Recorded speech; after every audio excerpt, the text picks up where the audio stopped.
Thank you, Dan. Thank you all for joining me. I see you standing in the back. It's like church. There's empty pews in the front. If you want to come up and grab a seat. I do think, is there anyone from the Petroleum Equipment Suppliers Association here? I'm pretty sure I'm the only former member ever to serve as Secretary of State. So you should put that right on the front of your webpage. I think that's legal. Good evening, everyone. And thanks you all for being. I heard CERAWeek has been just spectacular. It's quite a crowd. I've seen many of you here. I've had a chance to get to know many of you as well. People call Washington the swamp, and they call Houston the bayou. Now, I will tell you that they're both the same in August in a suit and a tie. But there's one really big difference. One of the two works desperately to seek rents from its citizens, and the other works desperately to create wealth for the people who live there. I will leave to you which is which, but suffice to say, I'm glad to be in Houston. It's great to join so many foreign dignitaries and business leaders as well that operate all around the world. I'll certainly spend a great deal of time tonight focused on the United States and the things I'm doing as America's most senior diplomat. But it's wonderful to see folks from all around the world who are involved in this important endeavor. Dan, thanks for your kind remarks. I've read Dan's work for an awfully long time. You all are familiar with the prize. But your ideas have informed me more broadly than that, more than just about energy. I'll talk about The Commanding Heights. It's a book that was written now 20-odd years ago, which I read in hardback. I paid full price, Dan. Thank you. But I think it's important for what it is that I'm doing as Secretary of State. As Dan said, I spent a fair amount of time in the oil and gas industry. I ran a small company. It was called Century International.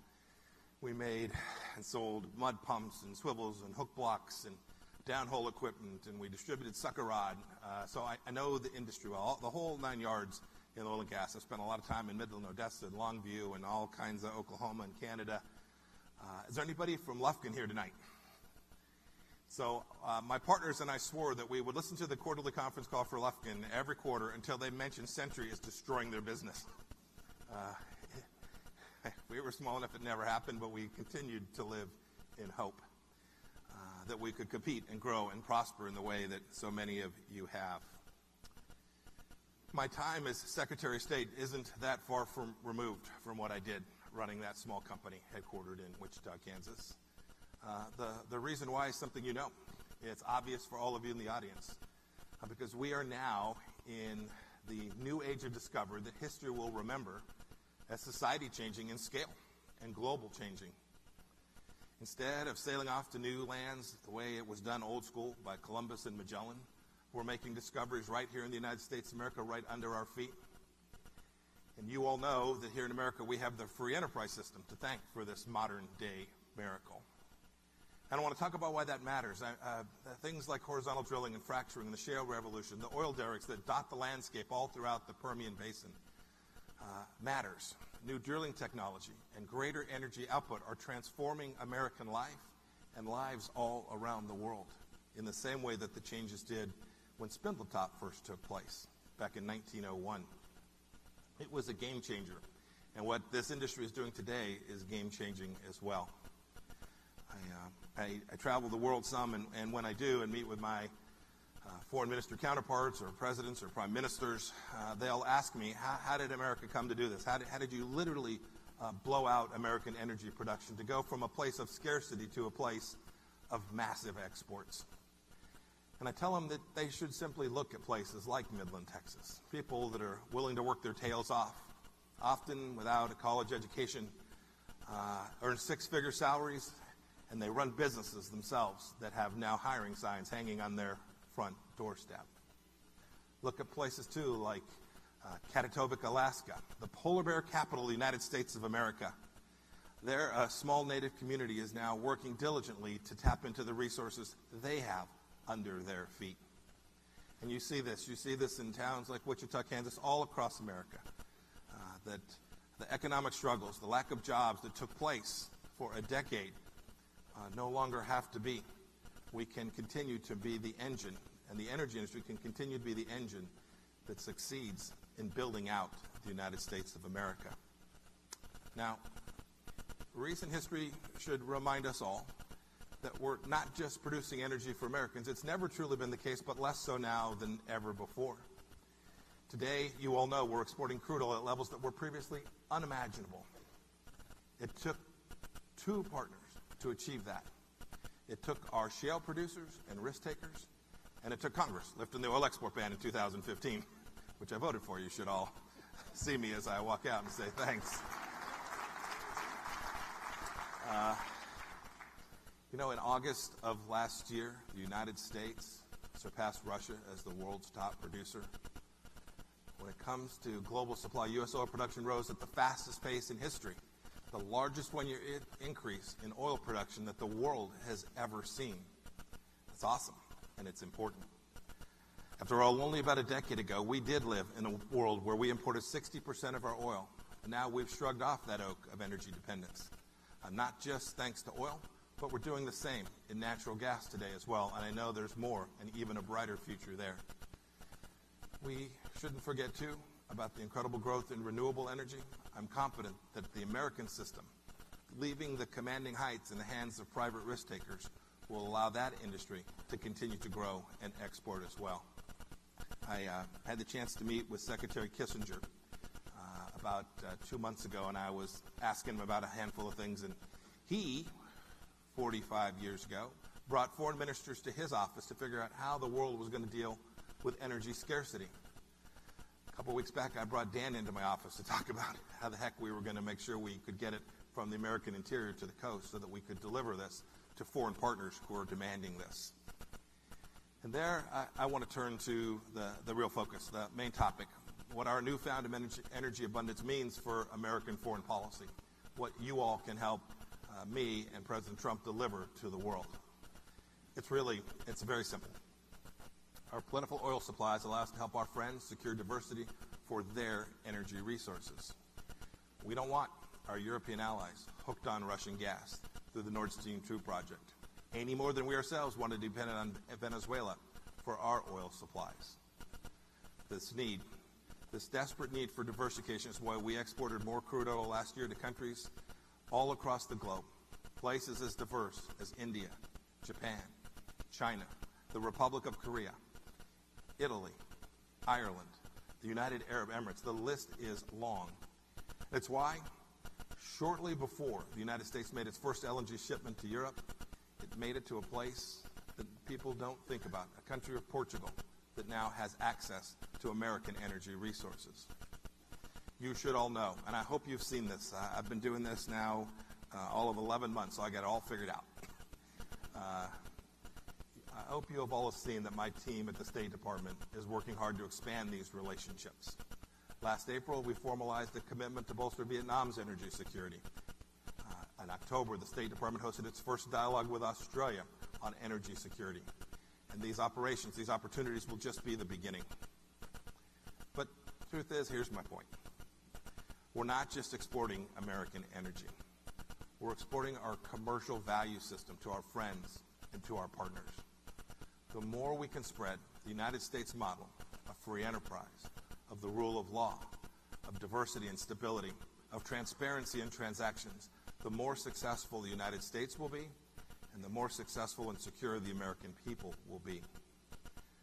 Our model matters now, frankly, more than ever in an era of great power rivalry and competition, where some nations are using their energy for malign ends and not to promote prosperity in the way we do here in the West. They don't have the values of freedom and liberty of the rule of law that we do, and they're using their energy to destroy ours. Take China, just for starters. China's illegal island building in international waterways isn't simply a security matter. By blocking development in the South China Sea through coercive means, China prevents ASEAN members from accessing more than $2.5 trillion in recoverable energy resources. To contrast, the United States government promotes energy security for those Southeast Asian nations. We want countries in the region to have access to their own energy. We want to help them. We want to create partnerships. We want transparent transactions, not debt traps. We explore responsibly. China doesn't play by that same set of rules. Its values are simply different. You see that in places as diverse as Africa, where they often ship in their own labor, creating jobs for Chinese workers rather than for those in the local economy. It's using the debt trap, which I referred to just a moment ago, to put these countries in a place where it isn't a commercial transaction, it's a political transaction designed to bring harm and political influence in the country in which they're operating. And many of you may not know this, China's largest creditor today, Latin America's largest creditor today is China. And we all know the story in Russia. It invaded Ukraine to gain access to oil and gas reserves.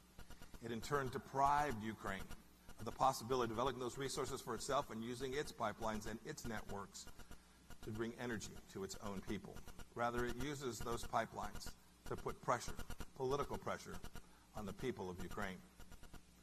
The story isn't too terribly different in Syria. Assad covets the oil fields to the east of the Euphrates River in the eastern part of the country. He wants those resources, he wants those wealth to continue to impoverish the people of Syria and use those resources for himself and the cronies who are around him. Perhaps there's no clearer example than in Iran. Iran uses its energy exports to exert undue influence all across the Middle East, most particularly today on Iraq. While the United States is working to develop an independent, sovereign Iraq, Iran is using its energy to create a vassal state. We've worked hard over the past months to reduce the flow of Iranian crude oil around the world, to convince the Iranian leadership to protect its citizens and deliver to its citizens what it is they're asking for, and to reduce the risk of terror and instability throughout the Middle East. There could not be more of a contrast about how America uses its energy resources than how the leaders of the Islamic Republic of Iran use theirs. And finally, as we see in the headlines today, Cuba props up Venezuela's Maduro regime. That's because Venezuela ships 50,000 some odd barrels of oil today at a subsidized price to Cuba, providing roughly 30% of its overall energy needs. You all, the wealth that you're creating here in the United States, can change that. Look, this is the world we live in. The good news is that we know how our model is superior. And as Daniel Yergin wrote in that book back in 1998, it is markets, not governments, that have proven more adept from the commanding heights. But our way of life, our business model, and our future aren't things that we can take for granted. There is no certainty that this model will continue. The Trump administration is working strongly based on its firmly held conviction that we must further America's interest by widening the tools we have available to our diplomats, especially the tool of American energy abundance. You all know this. It's a complex, interconnected world. You have partnerships with companies all across the globe. And the United States has to compete. We have to create energy security for those all around the world. And we can do this. We can do this by partnership, by American diplomats working to ensure that markets are open for American businesses all around the world. There are three ways. First, we can do this through facilitating investment.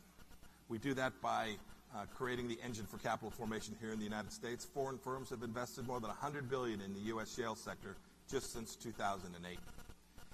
20% of these investments were joint investments between foreign companies and American companies.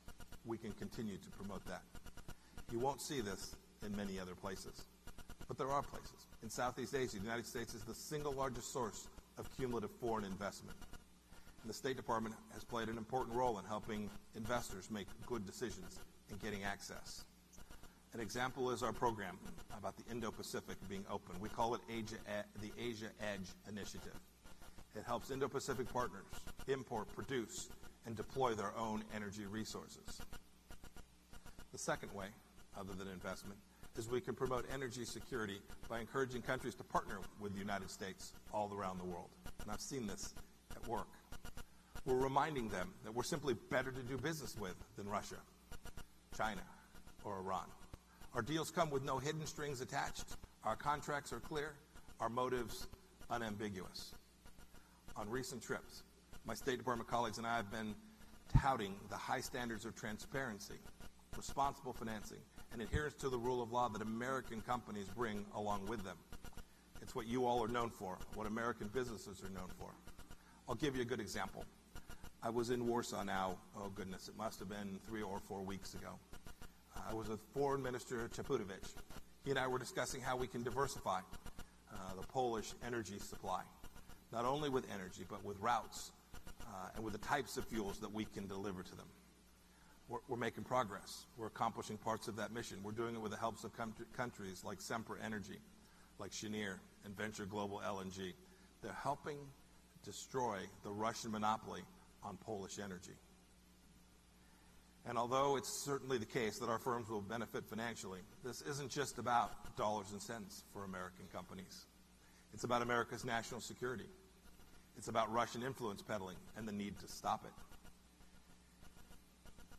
We must bring this to an end, and you all can be an important part of that. You know, it was Winston Churchill who once said, when it comes to energy security, quote, safety and certainty lie in variety and in variety alone. That may not be quite true, but it's certainly an important thing for each of us to think about and American diplomats to help you deliver on. We commend countries like Croatia for what they're doing with the LNG terminal at Kirk Island, as well as Lithuania for taking similar steps to diversify and acquire energy away from the Russian footprint. That brings me to the third and final way that the State Department can help achieve this national security through energy abundance. We're pushing bad actors, those who use their energy towards malign ends, off of the target. I talked about Iran. You know its role in global energy markets. We know that role is diminishing. Its exports have tanked due to our pressure campaign, and we have every intention of driving Iranian oil exports to zero just as quickly as we can. We'll continue with sanctions until Iran behaves in the way normal nations do, without threatening assassination campaigns in Europe, conducting terror campaigns throughout Syria and Iraq, without underwriting Hezbollah. These are the ways that energy can keep Americans, Europeans, and Western countries all more secure. And we're committed to doing this. We're committed to using all of the economic tools at our disposal in Venezuela, where our sanctions to date on Venezuela kicked in back in January. We are hoping and working towards a good outcome there. We need to continue to build our energy security in the ways I've described. We need to roll up our sleeves and compete by facilitating investment all across the world and encouraging partners to buy from us and by punishing bad actors. The State Department wants to work with each and every one in this room tonight, American companies and foreign companies alike. We want to achieve these goals because we think we have the model that will make not only America, but the world more secure. In the days ahead, you should know, America will continue to be asked to meet the world's energy demand, especially in places like the Indo-Pacific. Our private partners are essential to that. The private sector will be absolutely instrumental. It certainly can't be done if the commanding heights are handed to the government. But neither private enterprise nor the federal government can do it alone. We need each other. It is American producers working in tandem with American diplomats who can create this stability and prosperity all around the world. As I close and prepare to take questions from Dan, I want to encourage the rest of the world to get on board with this project. Come follow America's energy blueprint, which is to innovate, not subjugate, to contribute, not to coerce, to allow markets to command the heights. At least for the rest of my lifetime, the world will need oil and gas and petrochemicals to produce gasoline, to produce jet fuel, fertilizers, and pharmaceuticals. We should consider ourselves pretty darn lucky here in the United States. We've worked hard. But in the age of the new discovery, our shared ability to provide these things is now greater than at any other point of history, and we need to keep it that way. I know that you'll work alongside us. You should know that America's State Department will continue to work alongside you. Thank you for being here. May God bless you, and may God bless the United States of America.